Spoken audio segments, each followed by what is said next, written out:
Well, Victor McCoy, how do you feel about what happened on Wall Street? I mean, I understand your movement is motivated in part by the Wall Street bailout, but it seems that your movement is more angry at the government than they are at Wall Street. I'm furious at the government. I always have been. Well, I wasn't that angry, I guess, when Bush was in office, but I was furious when that evil Antichrist Bill Clinton was in office, and now they got this evil Antichrist Obama in the office. And then, but before Clinton, I wasn't that upset when Bush was in office, the first Bush or Reagan. But I was really upset when Jimmy Carter was in office and his laissez-faire attitude to Russia and coddling up to Egyptians and whatnot. And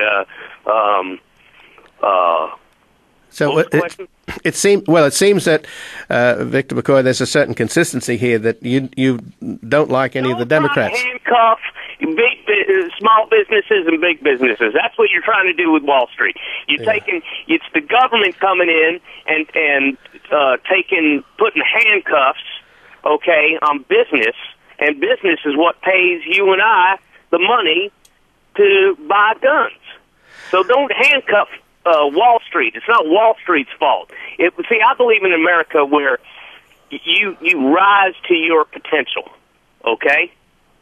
Right. You are allowed to succeed, okay? And you're allowed to rise to your potential, okay? And you're allowed to do whatever you need to do to achieve that. I can't remember who it was, but a great man said, by any means necessary, okay? And that's one of my credos, that America, you can do if you need to cheat, if you need to steal, if you need to create a shell company and offshore in Antigua so you can avoid paying taxes, that's what you do, and you succeed. And America gives you that opportunity, and the government's trying to take that opportunity away. Well, let me just interrupt, if I may, Victor McCoy. You let me just interrupt if I may. No. I just wanted to clarify something you just said. By any means necessary, you're actually quoting there Malcolm X, who was a black Muslim.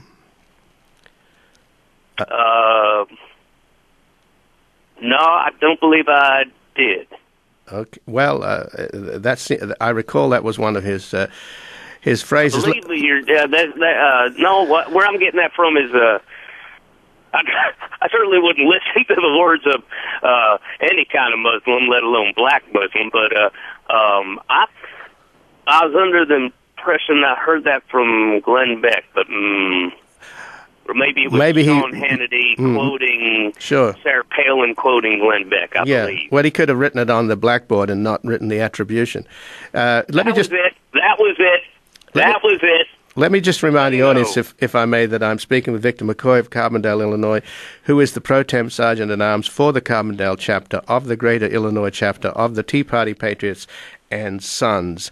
And just in closing, Mr. McCoy, you say you hate the government, and yet you work for the government. Isn't Amtrak a government organization? There you go, trying to trick me again. Yep, trying to trip me up. Yeah.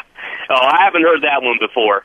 You hate the government, but the government also employs you, or employed you, provided transportation. Okay, now listen.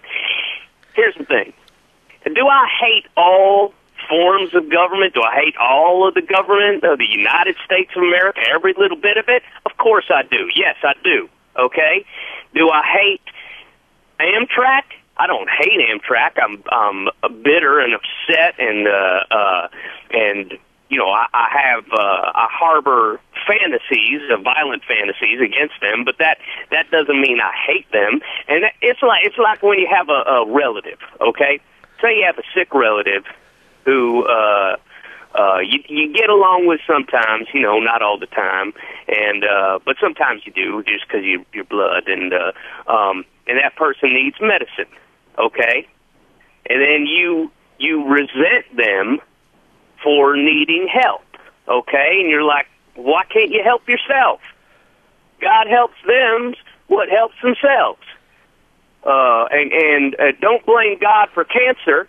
Okay, you got that cancer on your own, but God, depending on your approach, God will choose to, make you better or kill you. And no amount of drugs is going to change that. So don't whine to me about needing money for drugs, even if it's painkillers. But so why? That's how I feel about the government Sure. and whatnot. Well, just in closing there, Victor McCoy. I wish look. Hey, if I could, if you asked me, hey, Victor, if you wasn't in Carbondale, Illinois, and employed by Amtrak, okay, one of the few people that employed down there, look, do I want to be some fancy New York Jew billionaire, Wall Street media guy? Yeah, maybe for a day or two. But I wouldn't trade anything for the world. I like where I am. I like what life I've led and what God has dealt me. I'm just upset with every single other aspect of my life. Well, I just was going to ask you. I was just going to ask you in closing, Victor McCoy, where you say that God would kill you. You mentioned earlier that you carry arms not necessarily to kill people, but to wound them. Perhaps God should just there you go, tricking me. What if I just want to? What if I just want to scare them and get them to do my bidding under the threat of killing them? Okay, I was just trying to. I haven't touched anybody, have I? And I got my way, and nobody got hurt. The end. Goodbye, the Bible. I guess Mr. McCoy has hung up on us. I've been speaking with Victor McCoy of Carbondale, Illinois, who is the pro-tem sergeant-at-arms for the Carbondale chapter of the Greater Illinois chapter of the Tea Party Patriots and Sons. Since this is April the 1st, otherwise known as April Fool's Day, that was actually not Victor McCoy, but David Cross, an American comedian, writer, and actor. He was a writer and performer on The Ben Stiller Show, for which he won an Emmy, and he co-created HBO's series Mr. Show. He starred as Tobias Funk in the television series Arrested Development. He has appeared in his own one-hour special on HBO and starred in Alvin and the Chipmunks and Kung Fu Panda. Since October of 2005, David Cross has appeared on Comedy Central's The Colbert Report as Stephen Colbert's arch-nemesis, a fictional liberal radio talk show host from Madison, Wisconsin, named Russ Lieber. His comedy special, titled Bigger and Blackerer, will be out in May. I'm Ian Masters, and this has been the Daily Briefing on the Pacifica Network. You may find this and other programs archived at kpfk.org. Click on the audio archive button, where you can also sign up for free podcasts. I'd like to thank producer Spencer Downing and associate producer Janie Coolidge, and above all you, the listener sponsors. I'll be back again on Sunday with background briefing at 11 a.m. and back here on the Daily Briefing on Monday at 5 p.m. Until then, have a very pleasant weekend.